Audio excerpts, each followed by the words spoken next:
Thanks for tuning in, guys. You're listening to Ace Comicals. I'm Greg Driver. I'm joined by Rahul Jani and Leon Everett. Let's go!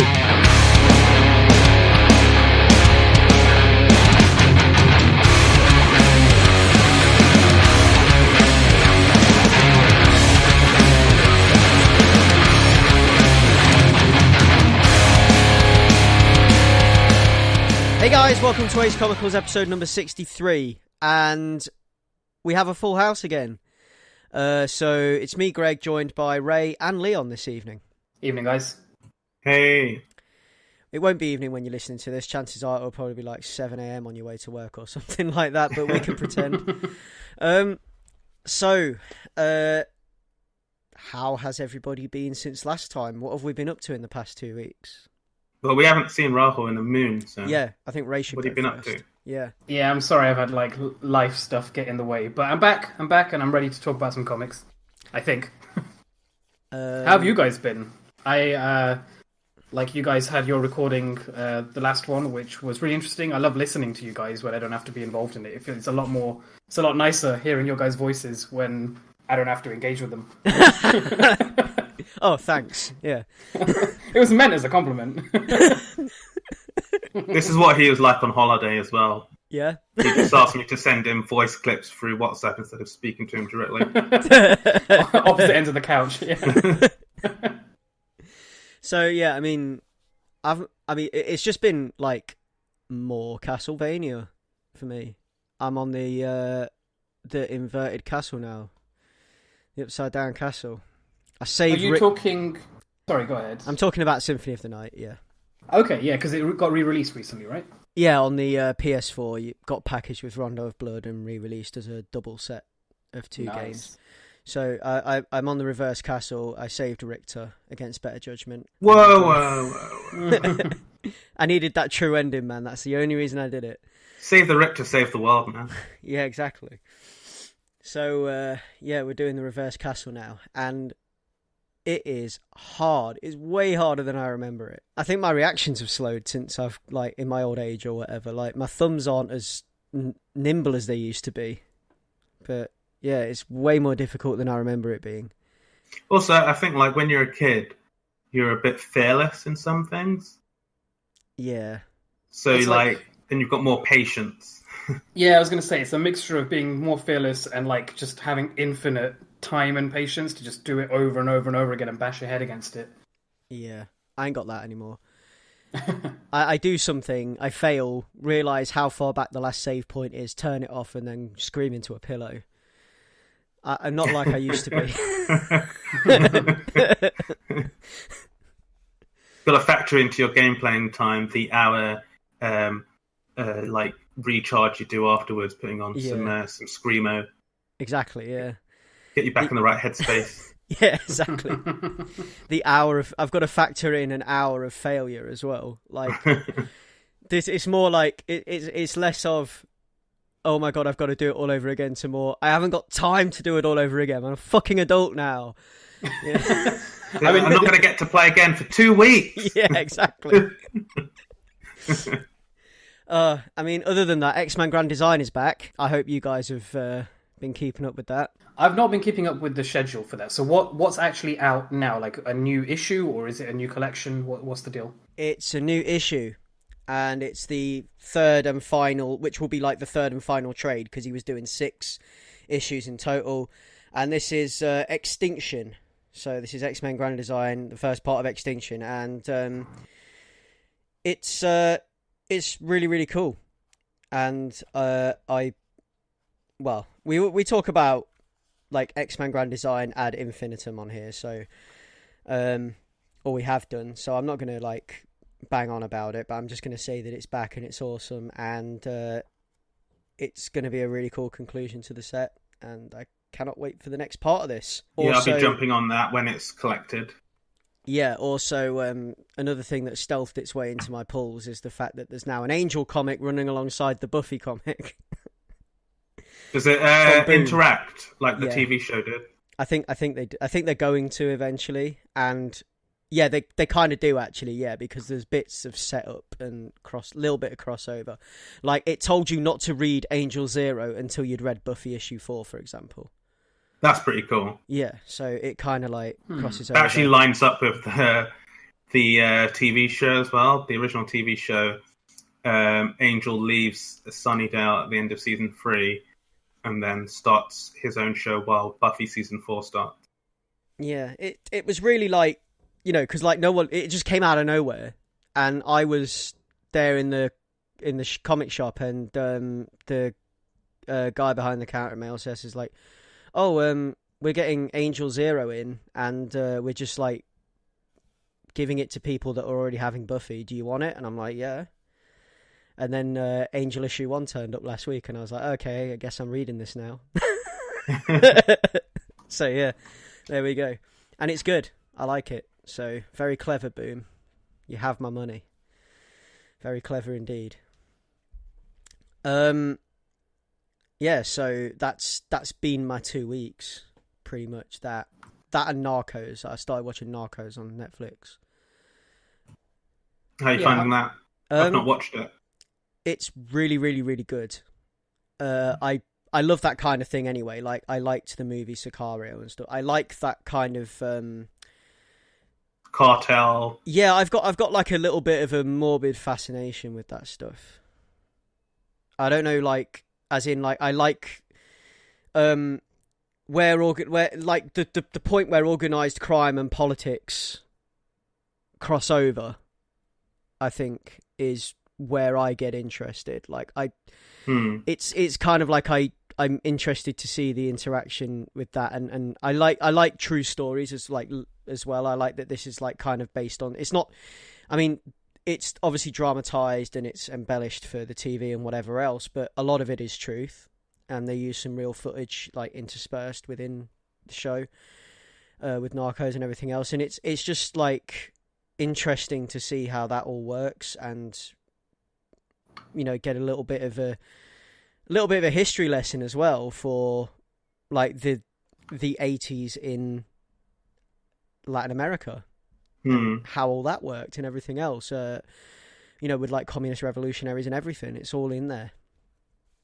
And yeah, it's interesting. There's a Netflix documentary I started watching as well that I need to finish about Russian closed cities, specifically the closed city formerly known as Chelyabinsk 40, now known as Ozyursk or Ozyorsk. And yeah, it's like this closed city was built to handle nuclear weapons, to build nuclear weapons, like a city built up around a factory that made nuclear weapons, and you needed like permits to get in and out, and it was all monitored by the government and everything. And like, it's just a real like eye opener to the fact that I mean, we all knew places like this existed, but like to get a look inside and things like that is something else, I guess. And it's something else that I find quite interesting. There's that new Chernobyl show that I need to start watching as well off the back of this, actually. Yeah, I was going to bring that up. Saying just before the show, weren't we, about Chernobyl? Which, because it wraps really up this Tuesday. Well, when this episode goes out, it will have wrapped up. So I'm just going to watch it all in a 6-part binge. Where would it be? Where has it been aired? Now TV, if you're in the UK. Yeah, so I would, because it's a Sky/HBO co-production. I'd have to hit up Now TV then and check that out. Yeah, that's been me. That's been my 2 weeks. I don't know about you guys, but that's been me. That's literally it. Like, alternating on my PS4 between Netflix and Castlevania, watch an episode of Narcos, decide I've got like some strength back, and then go back onto Castlevania kind of thing. It's like that. That was my day. I've had a very, very similar experience to you in the last couple of weeks, because I've been alternating between Sekiro and, I guess not the same for the TV side, but Skins. Like, I've ploughed through two seasons of Skins on the recommendation of Leonand Rahuldiscuss, and it's really good. Like, it's such a cool like throwback to being a teenager, and it like living a life that I never lived, but like I get to vicariously do it through these kids who are fucking disgusting for the most part. And I was talking to these guys off the air about how like some of these house parties are filthy, and I would never like to me, it's like unrealistically or like out of this world levels of disgust, and apparently that happens. Apparently they would like kids were doing that all the time, having these like quote unquote skins parties. I don't want to be a part of it. I'm kind of glad that I never lived through that, but it's kind of fun to watch them do it. So if you've never got round to watching skins, I would actually really highly recommend it. Yeah, Sophie was watching it. My girlfriend was watching it before she went through. How many seasons is there? 4? No, I think there's like 7 now. Oh, I don't know. I remember her watching season 4. But she was watching Skins and enjoying it, and I think she had watched it before. But yeah, I mean, I've actually tried to get into Skins, and I couldn't really fully get into it, and I don't know why. But yeah. Yeah, I think I have vague memories of giving it a go when it was airing. Like I remember being a late teenager and it being on Channel 4 and like being attracted to the adverts and stuff. But like I didn't really have the space to watch that much TV, especially in a row, back in those days. And I guess I just bounced off it, and I wasn't really connecting to the characters at that point. But like in hindsight, like looking back on it now and seeing it from a different point of view, and perhaps it was like I could imagine being. I don't remember this, but I could picture myself being like 16 to 18 years old and being a little bit jealous of the lifestyle they live, or like the freedom and like the carefreeness and like all the drugs and partying and stuff. And like having a weird level of like jealousy, but not really wanting that either. And like looking back on it, it is just fun to I don't know, see these characters. And they're all really likable characters as well. I mean, some of them are really frustratingly teenager-ish. Like I remember I was texting Leon and Marv saying, just do your fucking homework. Like it's not that hard. But then that's me talking as a 33-year-old man telling a 16-year-old to 17-year-old kid what to do with his life. It's like it's just fun to watch. It's really good writing and really good acting, and like you really feel for these people. So yeah, I'm not sure. Maybe give it another go now. See if you'd like it. Yeah, I should probably try it again. Yeah, because I would add one thing that I like, because I watched the show as it aired like 11 years ago or so. One of the things that I really liked about it is that the kids and the adults are humanized quite well. So while it was famous for like all the skins parties and spaghetti on the wall and drugs and sex and everything, it was actually quite I know there was a lot of heart in that show, and it didn't feel like 50-year-olds writing for teens. And part of that is because, especially during the second season onwards, there were actual teens in the writers' room as well. One of those are where like Daniel Kaluuya of now Get Out fame. He was a writer on a couple episodes back then. But like, I think it's really good at humanizing these characters, and they feel authentic, and the world they inhabit. There is a bit of like a heightened reality to the show, where like sometimes it's almost magical realism, but like for the most part, it's like there's a lot of joy and fun in amongst all the filth, which I like gelled with pretty well. So yeah, I definitely recommend it. Yeah, that magical realism aspect, like that's something I wasn't expecting from this show, and it's clever because the adverts do a really good job of not selling that point. But if you go back and watch them, it's still kind of in there. Like it's not really hiding it, but you kind of ignore it because you think it's like heightened sense of reality, just because that's how adverts operate sometimes. But yeah, I really like that it blurs the line between this sort of fantasy world and I don't know, maybe I'm reading too much into it, but like how it plays with your perspective of time, like being a kid when you're in college, and like just how fleeting everything can feel. Yeah, I super dig it. Yeah, with that, I guess we better move on to the comics, hadn't we? Yeah, let's do it. Yeah, should we do it? Let's do it. Okay, so the first one on the list is something that we were given an advance preview of by Vault Comics. This is called She Said Destroy, and this is She Said Destroy number 1. Now, this went on sale on the 29th of May, but we had an advance preview of it, and we're going to review it for today's show. So, Over millenniums, Bridget, goddess of the sun, has conquered and converted the entire solar system into worshipping her and her alone. Save one space colony, the Witches of Fae, are the last believers of the Morrigan, goddess of death, Bridget's sister and the only other god left.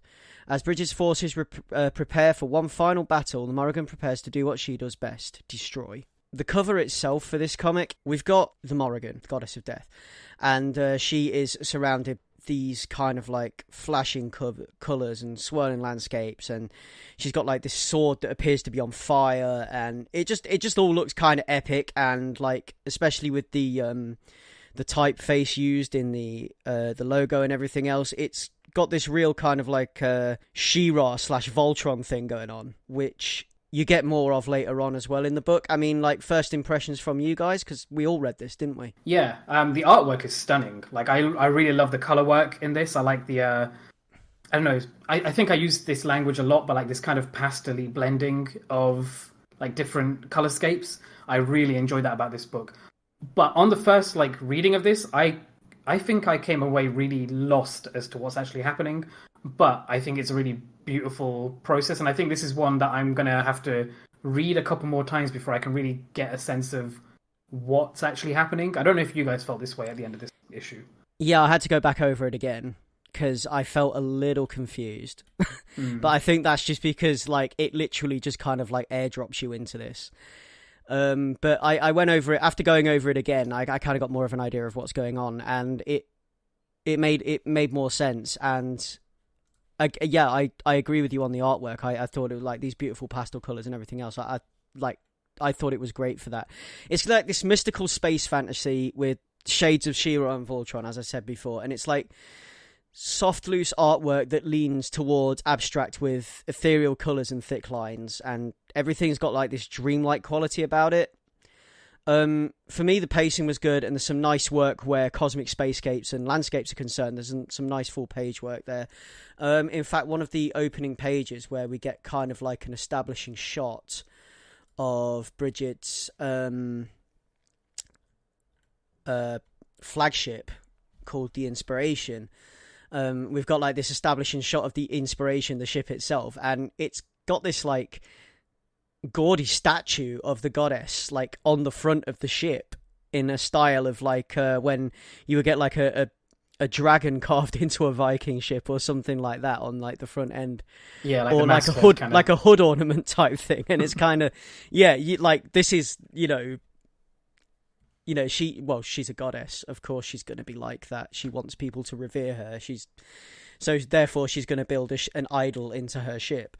And you've got like this beautiful kind of like cosmic spacescape going on in the background with like all these kind of like blending colours and magical looking like nebulae, I guess, and like a comet like kind of screaming past, and it's just a beautiful page. And yeah, I really like the premise in this, the idea of these two gods at war with one another, and like the subversion with the sun goddess being the antagonist, because usually it's the other way around, and we're actually siding with the goddess of fate and death, the Morrigan. Now, these are also based on like actual figures from Irish myth. Like the story in the comic seems to draw heavily on Celtic myth actually, and like it kind of has like this kind of undercurrent, this kind of idea of encroaching Christianity on the pagan world, and how some gods and goddesses were appropriated and became saints, or how certain practices live on as part of Christian celebration, and the struggle to be remembered, and the struggle to kind of, I guess if you put yourself in the shoes of a god or a deity, the struggle to remain relevant and be remembered, which is something that Sandman explored in places as well, didn't it? Like Forgotten Gods. And American Gods, yeah. There's a lot of Neil Gaiman work that's kind of like this. Yeah. And I think that's what resonated most with me and what I enjoyed most about it, that kind of line that was running through it there. I mean, I don't know, but I mean, what did you take away from this, Ray? I think you're better at reading into this kind of stuff than I am. I think I wasn't in the right headspace for this kind of story to begin with, but then what I did focus on was the artwork, which I can talk a bit more about later. But yeah, as for the story, I think I need to give it another go. But it's really nice to, like, it's enlightening to hear you remind me of like these Celtic myths that I should maybe reassess it from a different angle, because I think I am missing the connections here. But again, I think that's not necessarily a fault of the comic. I think that's me not paying enough attention to it, and I'd like to hear I'd like to hear more of what you have to think on this a few issues down. Yeah, I will definitely have to revisit this and check out issues 2, 3, 4, 5 onwards, because it's going to be really good. Leon, what is your takeaway from this one? Yeah, I'd echo a few of the things you guys said in regards to the artwork and the design. I thought it was pretty good. I do like the whole thread of like forgotten gods and influence and power and all that. And I like how the book wears its influences like on its sleeve. And it's a very good looking book, and I think like I would need to see more to decide if I was going to stick with this, because I feel this issue has to do a lot in a short amount of time, because it has to sort of not just world build, it has to universe build. Yeah. And then it has to immediately have this on-screen conflict. And I think that's why it's something where you had to like take a second glance. Well, you have to do a double take, but I mean, you haven't. You've got it, have you? Yeah. Well, I just read it once, but I got pretty much like I understood the story. It's not really that part. It's I just think that because it has to introduce so many concepts and there's so many nebulous things where if you're not like 100% on the and I think there were complaints with this I heard from people with the American Gods Amazon TV. Well, it's not on Amazon. The TV show where like people like it was either a case where it felt like you needed to read the book was an argument that I got, and also that it felt like you needed to have some sort of idea of the gods before that, which I could see with that show. I don't 100% agree with it, but I could definitely see it with that show.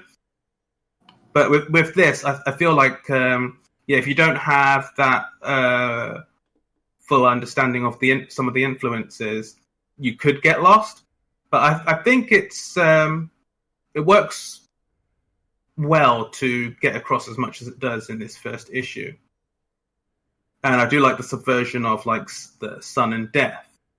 But I almost think that at times maybe it's doing too much, because like I feel like the lead character Winona, I think it is, gets a little bit lost in the shuffle, and like her and her mate, I just have no connection with them. Like I'd rather spend time with what's her name, the emo witch with the crows, Jacqueline of Fae. I'd rather spend time with her because she seems like cool and that she's got like a story.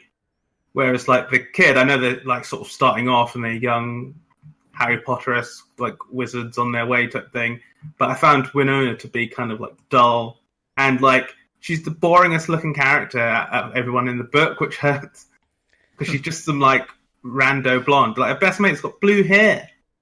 Like everyone else looks cool, but like I assume that serves the purpose as like her being like an every person character.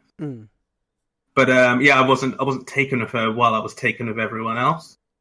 But yeah, I think like it manages to aggregate its influences in a cool way, and I feel that going forward, it's probably going to be transformative with them.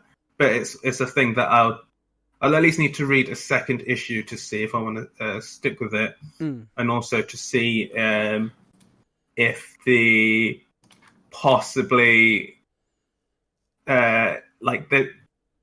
if the possibility of bad optics happening, I would like to see if that goes where it could go. But I think overall it's a good read, and definitely an intriguing first issue. Yeah. See, can I give my 2 cents? Yeah, because I want go for it.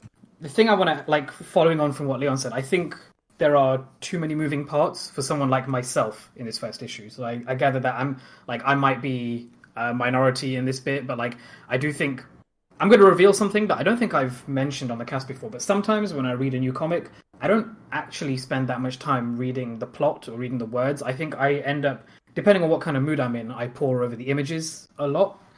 So this is one of those comics where I wasn't really in the mood for reading the story. And so this is what I mean about it's not necessarily a fault of the comic, although it does have, I think it is throwing too much into the mix to get the interest of somebody like myself in this first issue.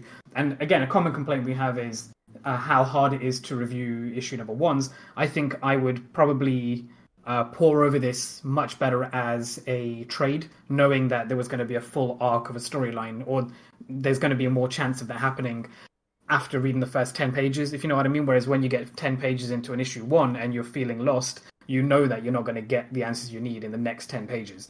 But the thing that dragged me along in this book is the quality of the artwork, and like we said before, like that pastel-y colorscapes. There's something that I love about the art in this, where it's doing a lot with very little, and it shows that off immediately. Like the first image you see is like this very sparsely drawn city on very sparsely drawn green hills over very sparsely drawn waterfalls, and it's really beautiful in its simplicity. So like you were saying, it's got really bold, striking, like thick edged lines, but then in between all those lines is massive patches of like almost singular color, like one gradient of green going across this entire hillscape, for example.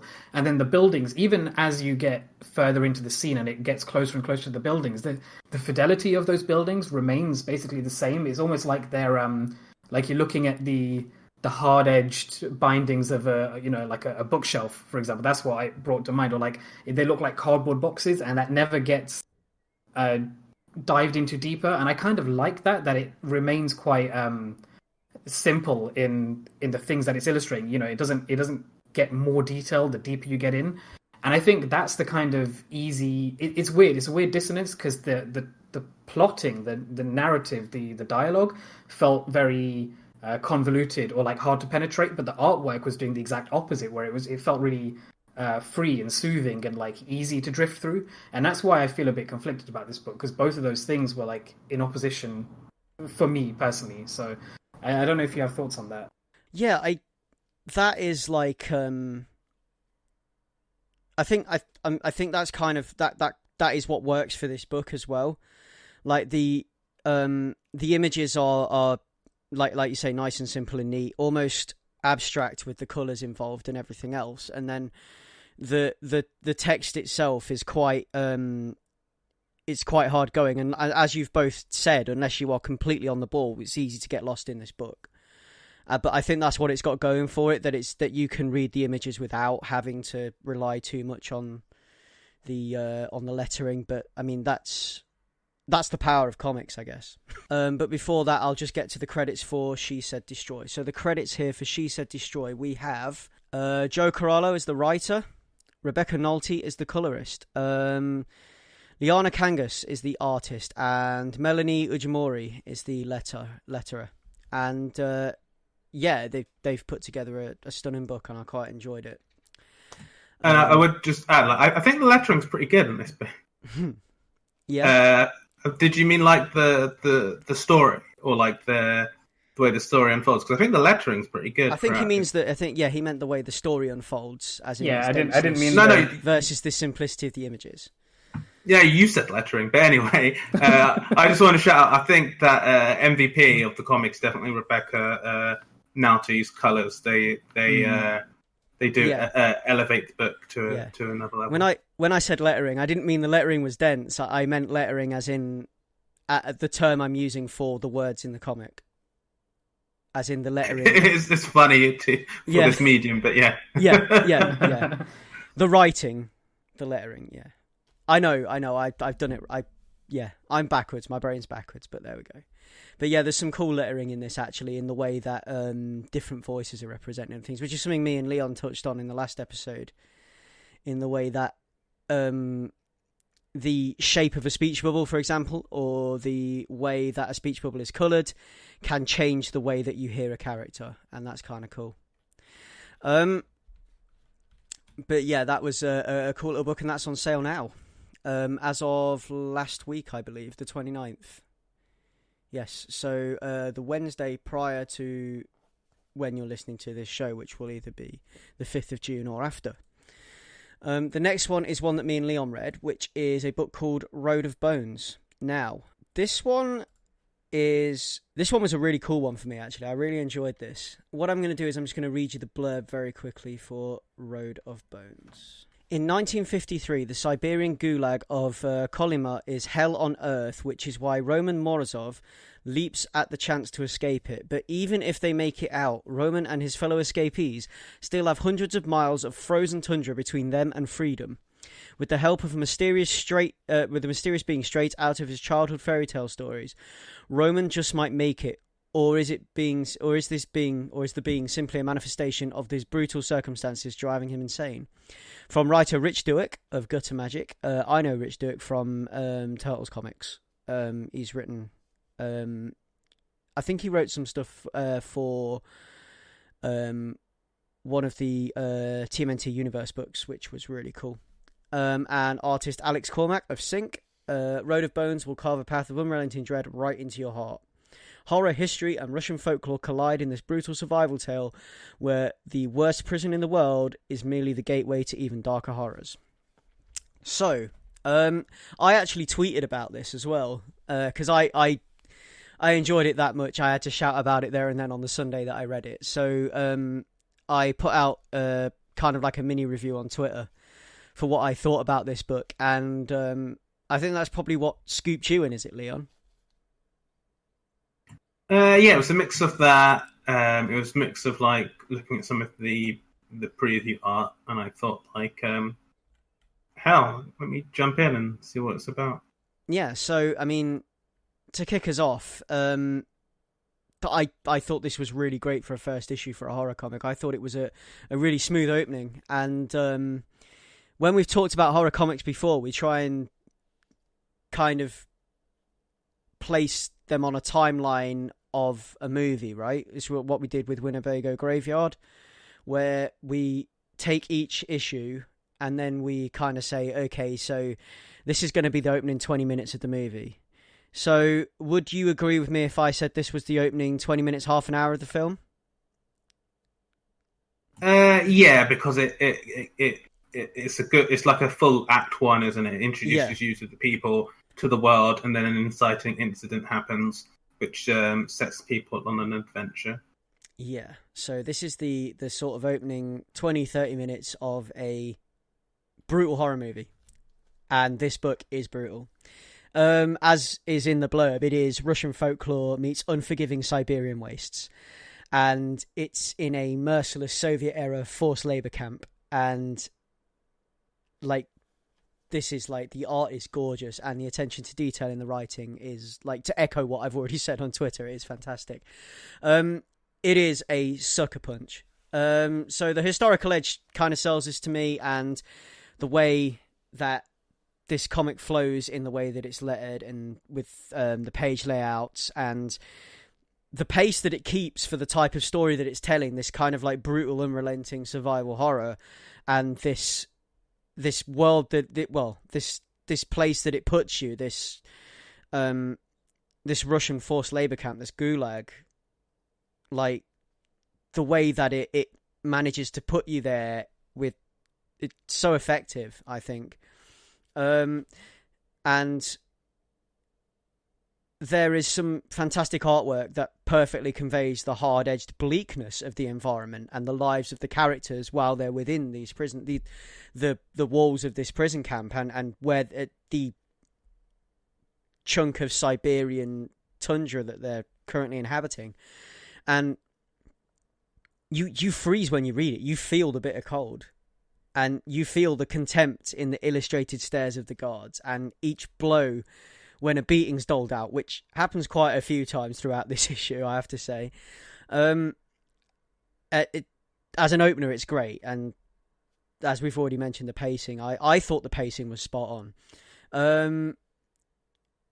The actual opening to this book, to issue 1, sets the scene perfectly in these sort of like classic 12-panel page layouts, which follow like an establishing page that gives you kind of like a full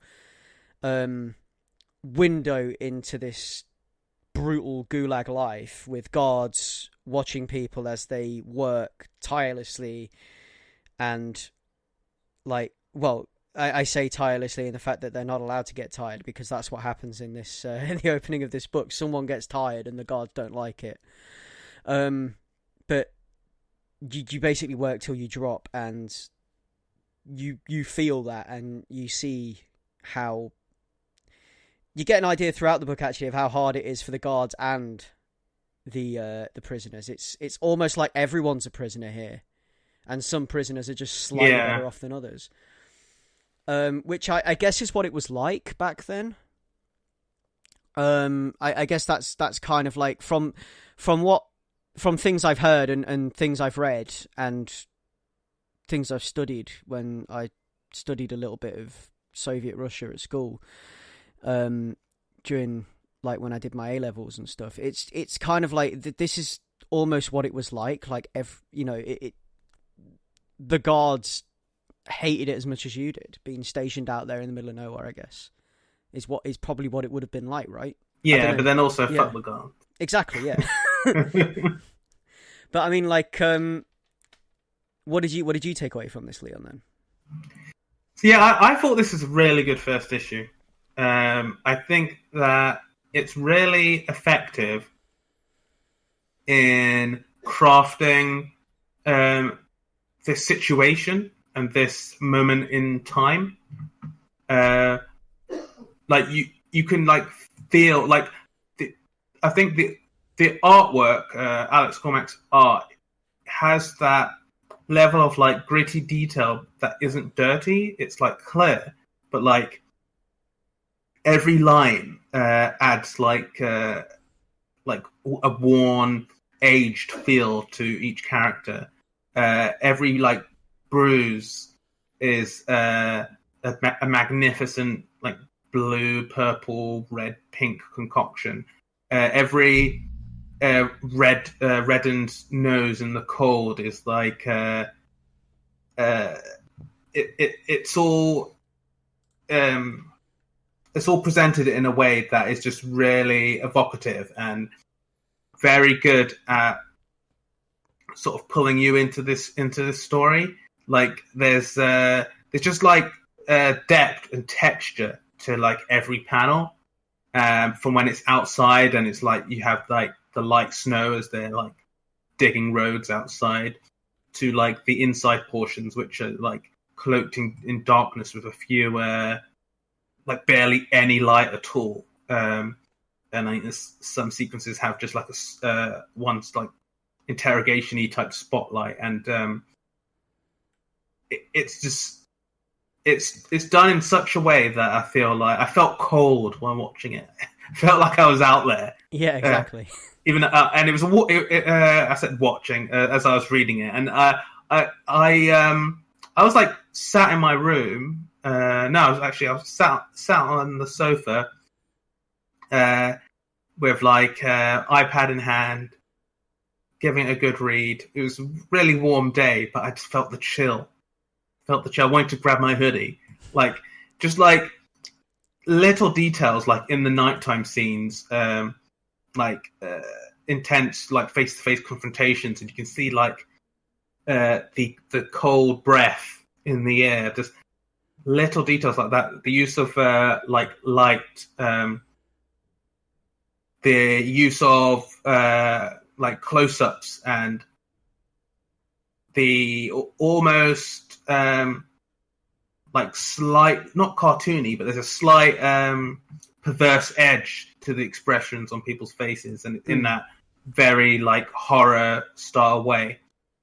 There's like, like almost like gargoyle-y faces in some places. They're like you say, that perverse edge to it. And when you mention the use of light, there's a particularly good point where we are in an office, and we get some like it's 1, 2, 3, 4, 5, 6. Is it 6? No, 5. 5 panels, horizontal panels, one under the other, and the perspective just keeps flipping from one side of the table to the other in this interrogation. And the use of light here is fantastic, like the single light in the center of the table and the way it works. And I think it's ever since I saw this in or I saw similar techniques employed in Brian Bolland's work in Killing Joke, where Batman and the Joker are sat opposite each other, and the Joker is, at that point we think it's the Joker. He's playing Patience with a deck of cards, and it's kind of like a one-way conversation, isn't it, at that point? Like, Batman's talking, Joker's just sitting there. And it's a similar thing where the perspective just keeps switching on the page. I mean, I can't remember exactly. It might be employed slightly differently in page layout, but it's a similar technique, and I love it. And the way the light works here as well, it is brilliant. It's great, and there's little things that I like, because I mean, you're dealing with a lot of Russian dudes who are going to be wearing hats, and they're going to be wearing like full like work uniform because it's cold out there. So I really like the subtle but really good uses of color and like patches on like their hats and their shoulders and their jackets and their trousers, just so it makes it easy to identify who is who like easily. That like in my head, I was joking to myself about Roman, the sort of lead character, pretty much being Naruto. Like that's got to be influence there. He's got blonde hair and he's got orange patches on his uniform. But I think it's just really good at taking you through like the awful calm where like food rations and like really like brutal punishment awaits you, and if you make the same mistake twice, you're going to get stomped down, and no one can do anything about it. It builds tension beautifully, and there's some evil smiles in this book, like specific points where guards have like this kind of like horrible smile on their faces, and it's got teeth. This whole thing has teeth. Teeth for days. And like the way the interspersing of Russian words as well in the writing. Yeah. I thought that was good. Again, it's another sort of technique that pulls you in. And like speaking to what you were talking about earlier, where you're talking about how like the guards don't want to be there. I'm not going to go into detail, but like there's like some panels later where these guards are discussing what to do in a certain situation, and why a character hasn't done a particular thing. And I think that is so good. And there's like 9 panels of like illustrating what you were talking about in terms of that situation where if it's not them, it's us type thing. And it really is like a trickle down effect of such a brutal regime and way of life, and how everybody is sullied by it as you go up the ladder. And it's like the guards don't want to be there, and they're taking it out on the inmates. Yeah. They take out their frustration and anger on the inmates, which it's not right at all, and they are brutal the way they treat these people, but if they don't get results, then they get the same treatment by the sounds of it. And, it seems like it seems just like this horrible situation where these people are out in the middle of nowhere. So like humanity itself is just disappearing, and like nobody has any right. And instead, these people are just being like brutal for the heck of it. Because they're scared of being shot. And it's just like, I know, just such a vicious, horrible cycle. And for them as well, they're like particularly smug about it, because it's like, this is what's going to happen. This is what's going to happen. don't worry, it'll be fine. And it's it's awful. It's I would not want to be where these guys are. It's a wasteland, and it just feels like only death sits out there. Yeah. So like the supernatural elements that are part of it are really intriguing to me. The Russian culture in here as well, like the way they've managed to like get that in, and the supernatural element. I wanted to discuss what it was, but I don't think I can. Can I? Can I talk about that? I guess leave it as vague as it was in the earlier panels, probably. Yeah, something called a Domovic, which my first experience with this actually was the real Ghostbusters. Believe it or not, there's an episode where because Ray Stantz has Russian family, and there's an episode where they visit his aunt's house for a phony seance that is being put on by a he's a con man, and it's Dr. Bassingame. Yeah, he's a con man, like posing as like a supernatural spiritualist, basically performing this seance in Ray's aunt's house, and it all goes wrong. And because they're a Russian family, in Ray's aunt's house, lying dormant, are Domovic, and there are several Domovic, and they get angered by this phony seance, and it all kicks off. And that's where it goes from there, and the Ghostbusters obviously have to get involved to try and calm things down. But that was my first experience with so when I saw the word Domovic in here, I was like, oh my god, no. They've turned something that was, like friendly and mischievous from my childhood into something like scary. The thing that's good here is that even in the like text of the book, like Roman, and for us as well, he doesn't know if it's just because he's playing up to superstition, hoping that this if he leaves some food out, something he'll get some type of blessings. And it's not made clear for him whether like the things that he might have seen, if they're in his head because he's in this awful situation being driven to delirium, or if it is real. But for him, it's just like, I'm just gonna do this. Like, it's a superstition. It's like, I don't know if it's real, but I'm just gonna do this. Like, just something to try and keep him going, something to try and keep him grounded. Yeah, and like it's creating some form of hope, which is pretty cool. And it's like his it's something that was possibly something probably mild and mischievous from his childhood that his aunt told him about, some legend about some mild and mischievous spirit that is now something else in the pages of this book, and it's great. I love it, and I think that's where I've got to stop before I go any further. But it's great. And I'll just add, like, in some like later panels, there's like really good. Throughout the book, the color is really good, but like especially at the end, in sort of a nighttime scene involving like fire. The way color is used is so good. It is gorgeous. Just the mixing of the colors, and the way that it feels like it's sort of diffused, but in the foreground, it's done really well. Like, you can feel you can see as well, like the elements, like particles in the air. Like, it is very,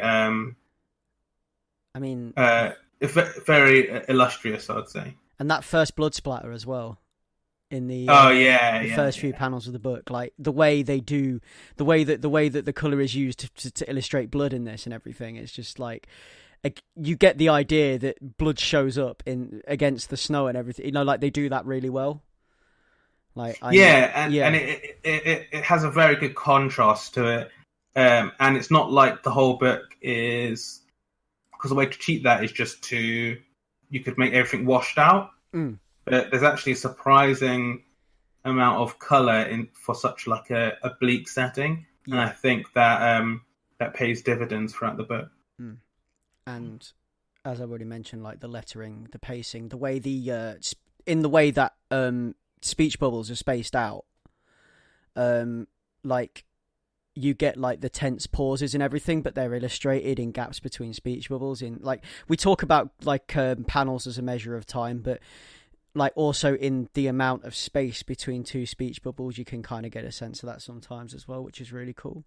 And at the same time, you get a lot of panels where there is no dialogue or no sound whatsoever, but you like you fill in the gaps from what's come before. Yeah, and it's just such a great first issue, and it's like a blinder of a first issue. I cannot wait until this gets released as a trade, because it'll be one for the shelf. But yeah, I'm loving this. I'm all over it. And that is Road of Bones issue number 1, and that is written by Rich Douek, and that is art, colours, and cover by Alex Cormack, letters by Justin Birch. So that's your 3-person team, and what a team they are to come up with something like that. So, Ray, did you have something to discuss next? I do, and it's the exact opposite of what you guys have just been talking about. That book sounded heavy, damn. Like, that's not what I needed, and I'm glad that I didn't read that. What I read was a book called Paradox Girl. Yeah. As I often do, I just picked it out based on the strength of the cover, where it shows the eponymous Paradox Girl on the front cover, surrounded by like 20 different variations of herself. So what this book is, let me read out the blurb from Comixology. Give me one moment, if I can find it. So, as a hero with the power to go anywhere and anywhen, Paradox Girl has made an absolute mess of her own life. She's changed history so often that she isn't even sure who she is anymore. Join her in this superhero comedy as she tries to make sense of her chaotic existence, chases bizarre whims, and maybe even finds time to save the day once in a while. So this basically came out last week. I think it was the 29th of May that it came out as a trade, collecting issues 1 to 6 of Paradox Girl. It is written by Katie L. Borkin, and it has art by Yishan Lee. Let me just see if there's any more credits.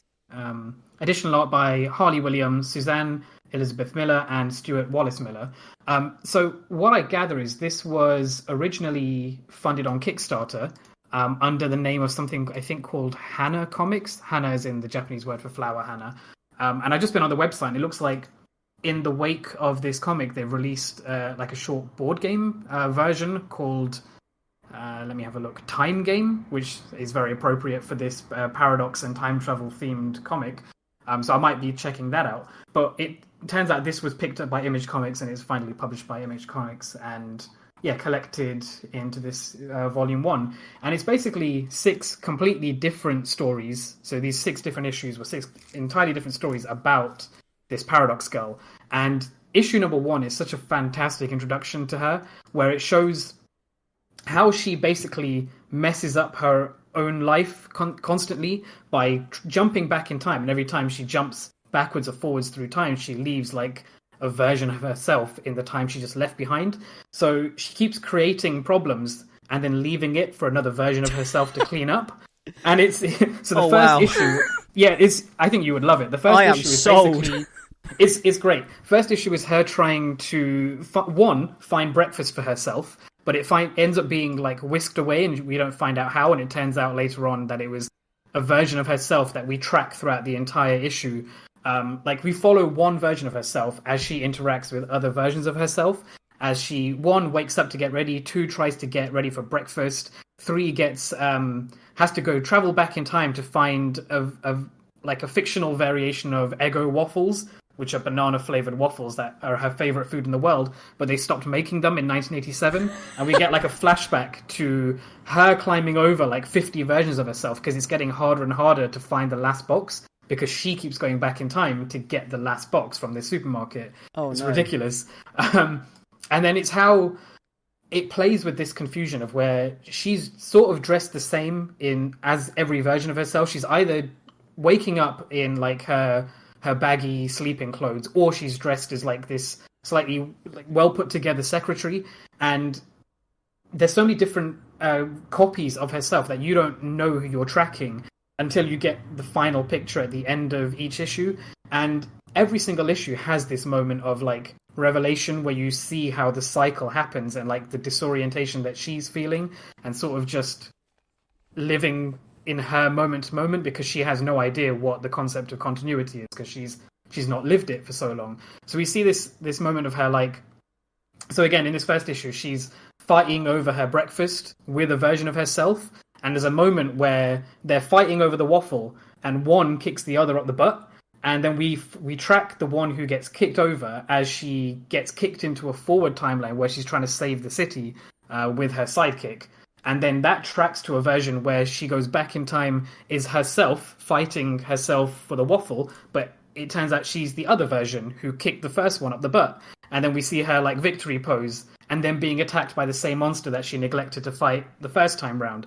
And it's mind-blowing and like convoluted and ridiculous and doesn't really make much sense if you track it. But like the way that the time travel is portrayed is really interesting, because it's just, you get to see like a thread of pink that like emanates either as a mirage coming off of her, or like a thread of pink that travels throughout the scenes and connects to different versions of the same character.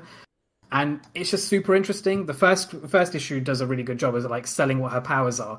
The second one, I believe, is called... Let me see if I can find the title of this issue, because it made me laugh the first time I read it. Side note, just while you're doing that, Yeah. This is like... It sounds like it was insanely hard to make.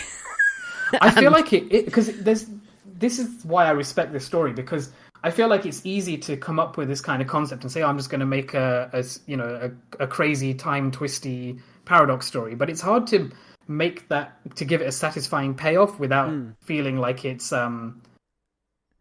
I don't know, like... Yeah. I don't know what the word I'm trying to find is, but like a little bit pretentious, whereas this is having so much fun, and there's all these like comedic payoffs that it doesn't really matter that it's nonsensical, because there's like a thematic through line. And this is the thing I was thinking about while I was reading it, where it's like it's speaking to some form of anxiety. Like I'm sure there's a deeper reading. I haven't fully gone into the subtext, or maybe I'm trying to find it where it doesn't really exist. But like it's speaking to an anxiety that I don't really understand. Like I know there's something there, I just don't know what it is, because like it's a whole theme of her fighting with herself, but it's so undercut by all the silliness that I'm not really trying to find the depth in it. I'm just along for the ride and really enjoying it. Also, so that's it. Just from what you've said so far, it sounds like a meta look at the state of the big two, as in DC and Marvel, like a particular character a particular DC character or a particular Marvel character, and their career over time, and the number and the retcons, and them going back in time and changing their own histories and so forth and such on. You know. Yeah, maybe. I'd like to hear what you have to think about this, because again, I didn't read it with this framing in mind, but I'm sure there must be some sort. Because what I was going to get to is issue number 2 is called Paradox Girl versus a Wolverine. So she wakes up in the morning and she hears like a schnicked under her bed, but it turns out it's an actual Wolverine. Oh no! Like, do you remember that poem where it's this poor old lady, she swallowed a fly? Yeah. And like she swallows a fly and then she doesn't know what to do about it, and so she swallows the next biggest animal that can catch the fly that's in her throat. Yeah. So she swallows a spider, and then the spider gets stuck in her throat, and then she swallows a bird.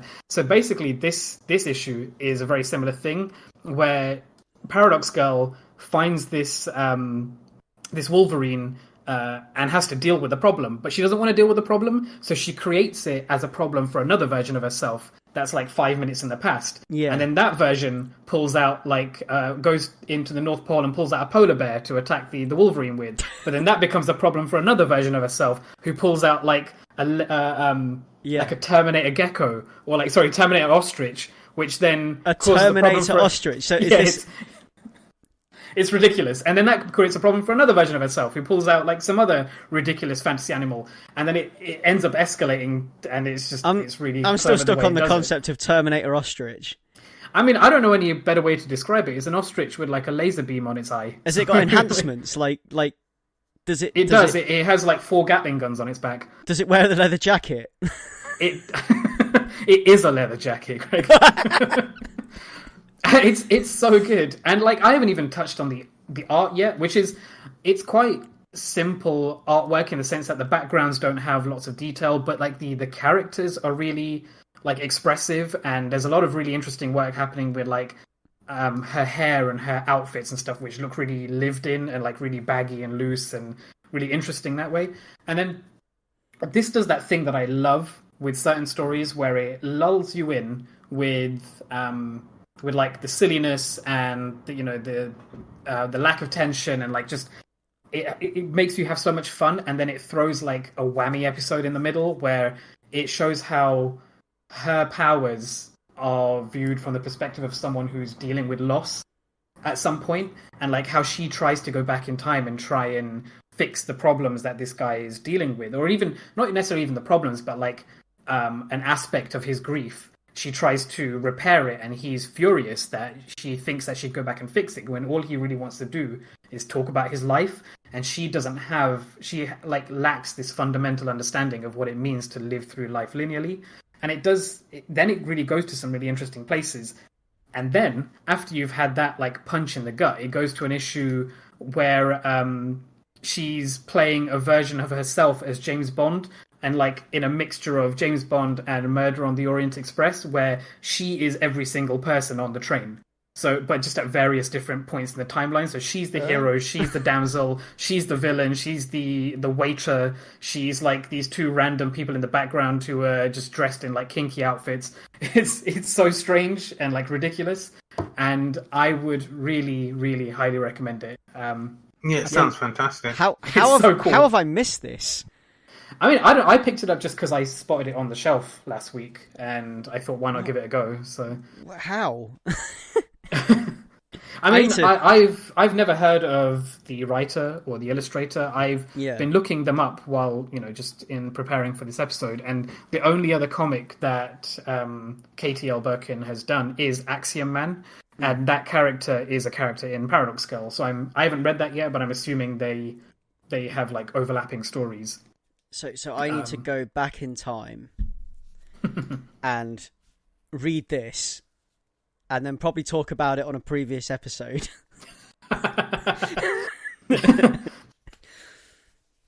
And then there'll be episodes of Ace Comicals from then onwards that have got two Gregs. Yeah, I can't wait to hear what you've already said about it. Yeah, exactly, yeah. So that sounds really good. That's give us a very rundown of the recent credits trade. again. That is Katie Birkin as the writer and Yishan Lee as artist and illustrator. Yeah, it sounds really cool. Sounds like something I want to check out. I also do want to pick out the board game, just even if it just has the artwork and the silly humor of the comic. I think that would be a worthy pick, and it's only 20 quid, so I might just pick that up. So, I mean, aside from the other two comics that I've already talked about that I've read, I've been reading my sort of like going back and rereading schlocky Marvel comics, namely the first Secret Wars. So this is like Secret Wars 1984, and it's great fun, and it was just something that I don't know, I was just like amazed that it was something that was created purely to flog action figures, all because Mattel wanted to like get on the train and rival Kenner, who had like a license for DC toys at the time. So Secret Wars was like a big Marvel crossover. Like it's like Marvel Smash Bros. Is the easiest way I can describe it. They get all the Marvel characters and they drop them on a planet, and they're being controlled by, or they've been brought there by a force called the Beyonder. This godlike force, this godlike being, who is, well, like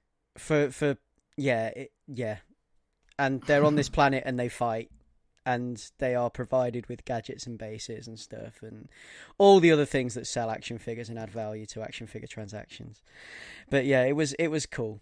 I've been rereading that, and on top of that, the last comic that I wanted to talk about was Batman Last Night on Earth. Which is the latest DC Black Label release, and this is Snyder and Capullo, the Batman New 52 team. So that's Scott Snyder writes, Greg Capullo draws, he's the artist. Got Jonathan Glapion on inks, FCO Placentia does colours, Tom Napolitano is the letterer, and the cover is Greg Capullo and FCO Placentia, and we've got a variant cover by Jock. And the main cover, which is the one that I've got, is Batman in this kind of like luminous green, like scratched and scored and beaten,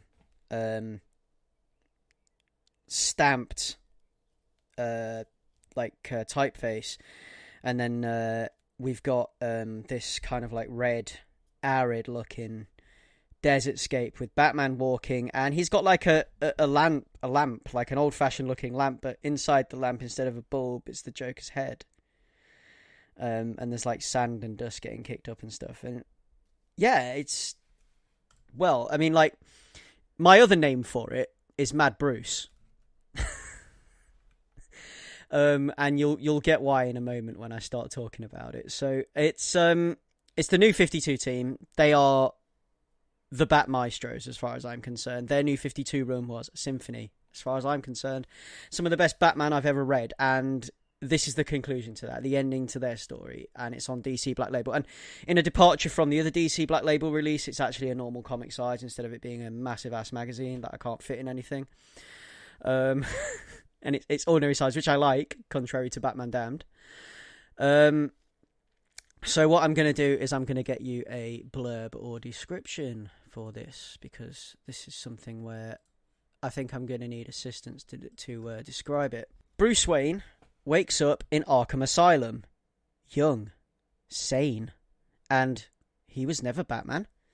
So begins the sprawling tale of the Dark Knight as he embarks on the quest through a devastated DC landscape featuring a massive cast of familiar faces from the DC universe. As he tries to piece together the mystery of his past, he must unravel the cause of this terrible future and track down the unspeakable force that destroyed the world as he knew it. So there you have it, Mad Bruce, or Young Man Bruce, or Old Man Batman, or whatever you want to call it. That's what this is, okay? It's all of those things, and it's better for it, I guess. I love all of those things individually, so a combination of all of those things is even better. Now, the art and the pacing and the attention to detail is exactly what I've come to expect from this team. The unease and the strangeness and the twisted in the beginning of this book gives way to the epic in a premise that pulls from various post-apocalyptic tales. It, like I keep saying, it has that Mad Max going for it. It has that Old Man Logan air about it. There's some cool character designs in this. Like, I love seeing post-apocalyptic takes or Mad Maxified established DC characters, and I like seeing that. That was one of the reasons that I enjoyed Old Man Logan as well. I like seeing like what the future does to these characters. Like, this is the Hulk in the future now, and this is, you know, I'm a sucker for that stuff.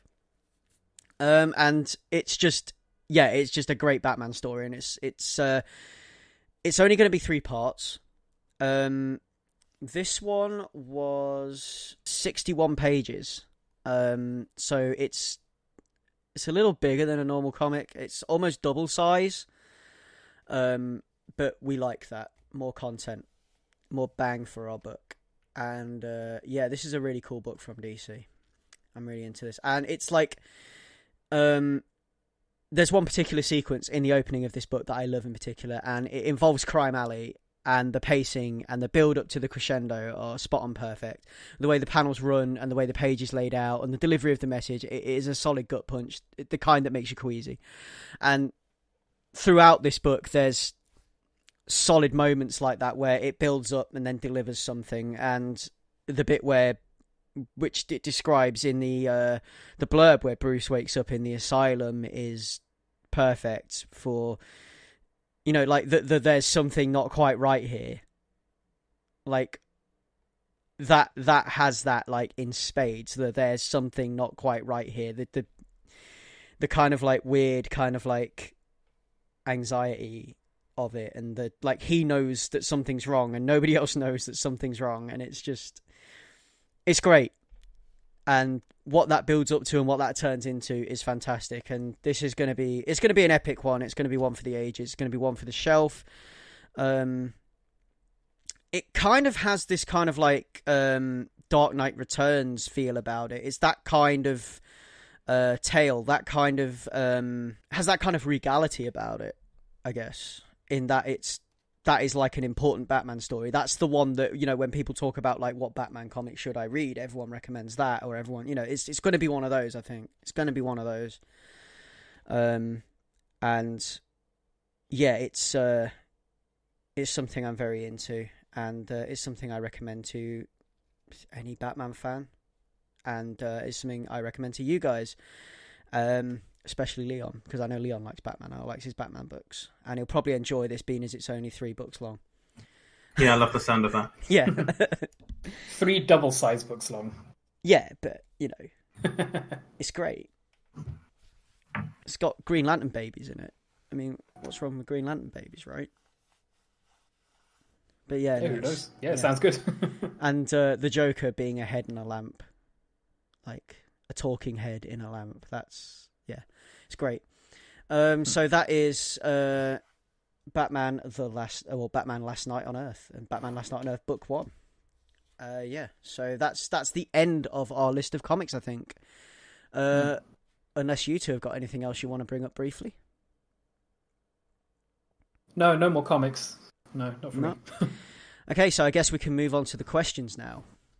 We've actually had a question. So we got sent a couple of questions actually by our friend Anthony. He's a streamer, streams on Twitch under Antascu, plays a lot of cool games. He sent us a question.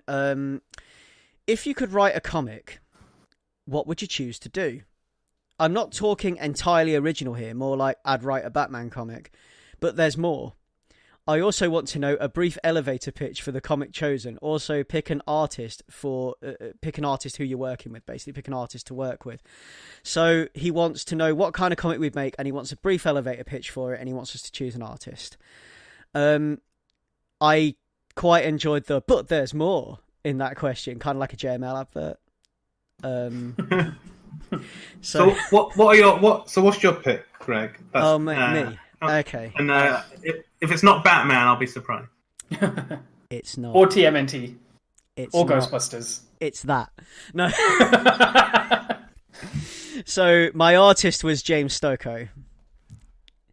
And I would really love to make a real Ghostbusters comic with James Stokoe, because I think his art style would lend itself well to the comic mayhem and the just like the sheer, like, the way that you could illustrate the ghosts and like the monsters and everything else, and the facial expressions of the Ghostbusters and things. I think he'd be great for that.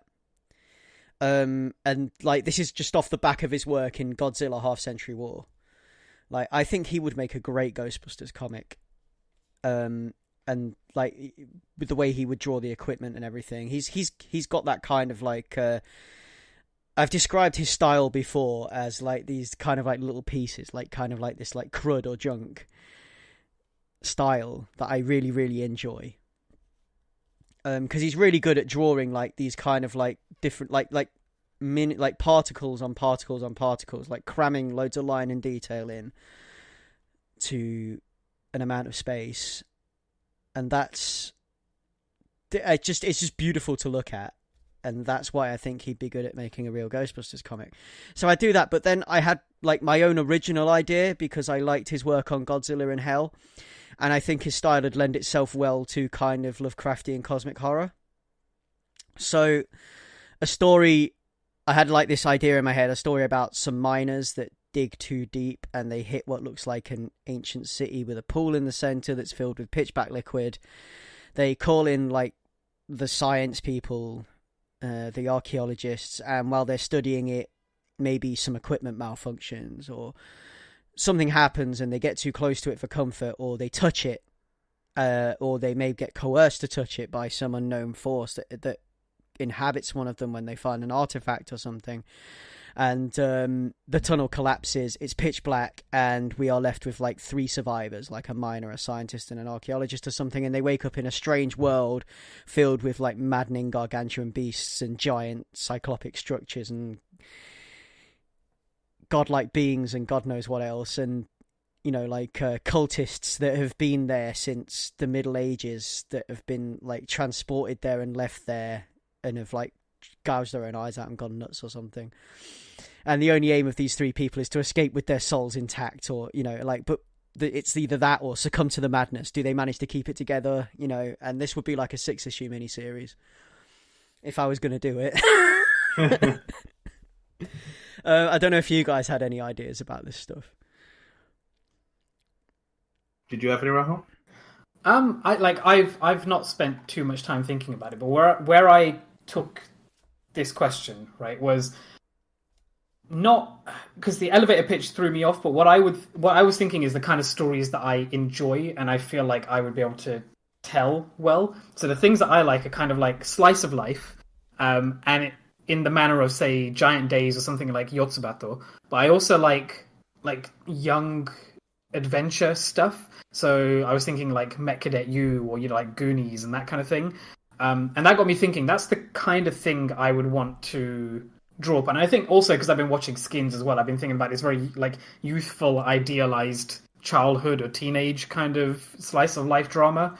But I would want my artist to be someone like Takeshi Miyazawa, who did Met Cadet U, like that kind of vibrant, bouncy, fun art style, but with the ability to like draw in some danger and some pathos.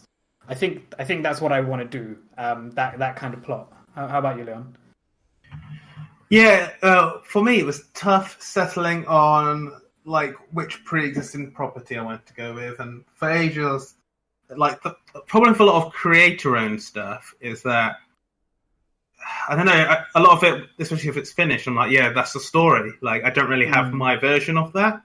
But I was trying to avoid, like, superhero comics. But what I ended up on was, for me, a nice balance. And that would be, I think it would be really cool to do a nice 12 or 24 issue X-Men run. And like none of this like end of the world shenanigans type stuff. I'd like it to be quite small. And it's funny, like following sort of your comment or your idea, Rahul, because I think I would like to focus on like some of the younger X-Men and like have it squarely fit in terms of at the mansion and like in the actual world. None of this flying off to space or going to any like savage lands or anything like that. I'd like to set it in the real world, more so like upstate where they are in the mansion, but also in the city. And I think it'd be really cool to set it between like 2 years of high school. So maybe in between them being juniors and then in going into being seniors, and focus on like a handful of the younger X-Men. And I think it'd be cool because it'd be less sort of slice of life and more there is a story like a thread running through but how it affects these different select X-Men in different ways. And I think it'd be cool to like delve into their heads a bit more, and like in that classic Claremont lineage to go a bit more heavy into the some of the like allegories and allusions to what the X-Men like meant for like what they were inspired by in the real world, which what led to some of their ideas and stories in that. So I think, especially now in like 2019, 2020, there's like so much to mine and explore in the world of like mutants in America. And I know like every story about that has ever been written, but I think like it'd be cool to like follow some of these characters at this particular age, because like being a teen changes from like decade to decade. Like our teen years are so different to like teens now, and our teen years were so different to teens before us, who were teens in the 90s and teens in the 80s. So I think there's a lot of like ground there to cover, and you've got access to so many, like a smorgasbord of like cool characters. The hardest part would be whittling down who I'd want as my main cast and as my villains. So you're talking like Westchester 10510 or whatever, instead of Beverly Hills 90210. Well, yeah, I think it's like the teen problems wouldn't really be like who's cheating with who type thing, but it would deal with a lot of things that are going in your head, because I think that's such a it's such a transitional time, because you're going into the final year, and then after the final year, it's like you're an adult. What do you do next? What's the next stage? And especially as like a marginalized minority, I think that there's a lot of interesting like ground there to cover. Because it's like the future's this big open space, but at the same time they force kids to like take their SATs in America. Over here you have to take your exams, and that decides the path of your life. Like, you like maths, like get an A in maths, and then go to uni and do maths, and then end up in a math job. And it's like, but what if I don't like maths anymore?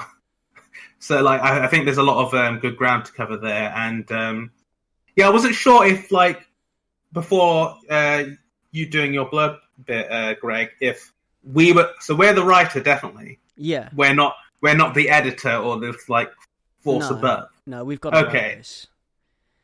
Okay, so in that case, then my artist would be none other than Jamie McKelvey, because I love the dude, love all of his art. I love his character design, and I think working with him would give me a straight up a cool chance to re-envisage some of these characters, because they're not going to be in their like super suits, like they're at school and chilling during the summer.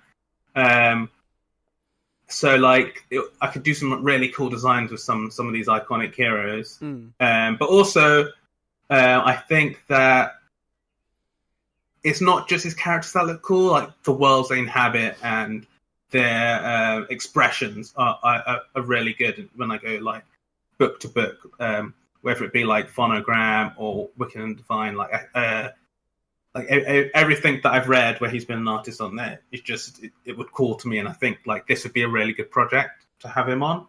And I think if you've got Jamie McKelvey there, you need to have Matt Wilson doing colours. Like I think those two work together really well, and Matt Wilson brings a lot to Jamie McKelvey's art. So I think have to have those two on. Yeah, I think that'd be a pretty good team, because I was thinking if I was in the editor role, then my writer would have been Saladin Ahmed.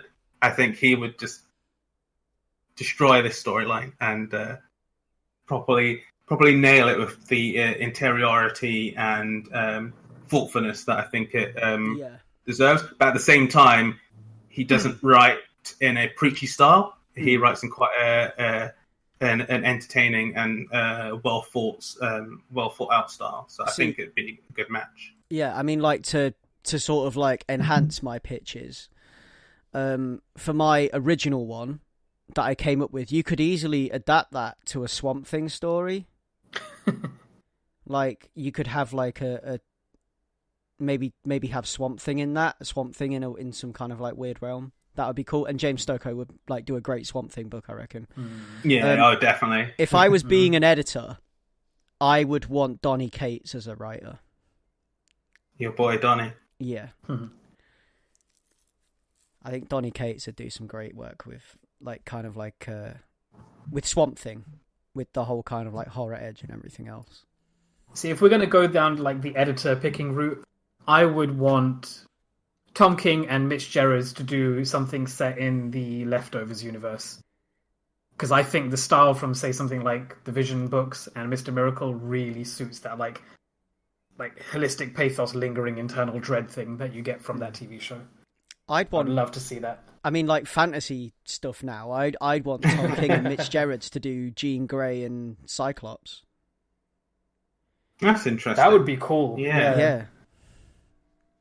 Like their relationship. I think they would be able to do a really good story there. But yeah. That's a really good pick. That's a good shout. But yeah, so I hope that's answered your question, Askew. I hope we've satisfied you there with that. And I think that brings us to the end of the show. All that's left is the pull list, which I will rattle through fairly quickly. So I'll start with my picks for the 5th of June, which is when this episode is available. And we've got Deceased number 2.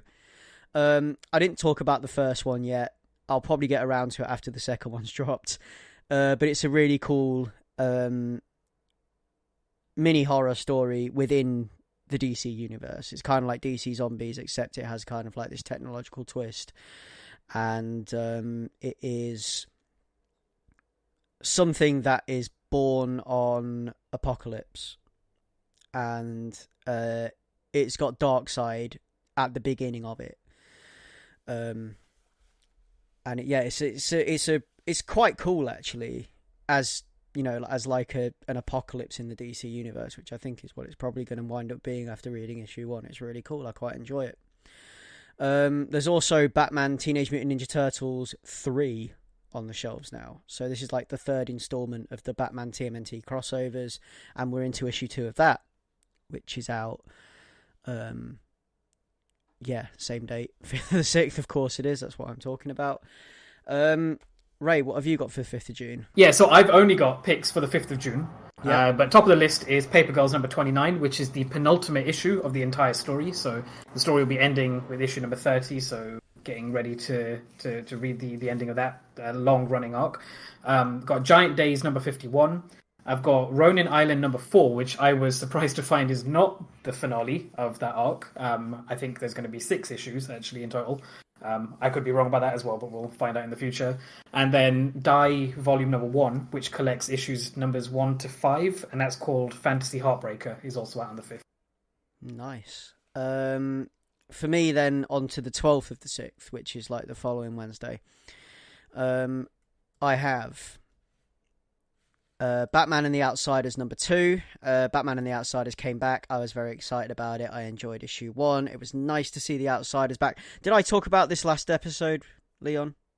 I can't remember. I think I did. The Outsiders? Not to my memory. I think I might have mentioned it. I feel like I mentioned it. I feel like I've talked about this to someone.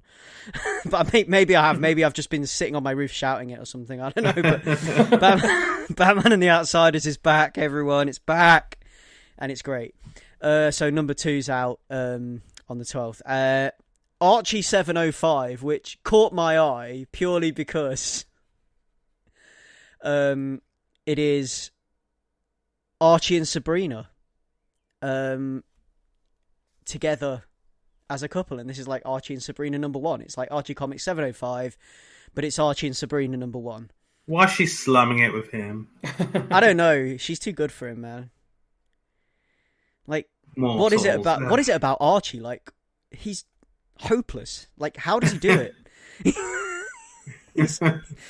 How has he got so much game for such a hopeless guy? I mean, come on. It's like Archie stew. 60 years of the same narrative. That's what it is. Just established prose.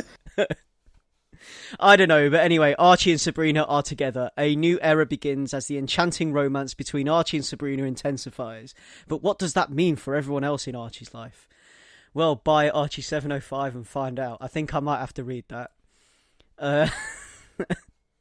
There's also Silver Surfer Black number 1. Which is something I've been looking very forward to. This is Donny Cates writing it. Trad Moore is the artist, and it looks gorgeous. Spinning out of Guardians of the Galaxy number 1, almost the entire galaxy's defenders have been blown through a black hole, including the Silver Surfer, but the story doesn't end there.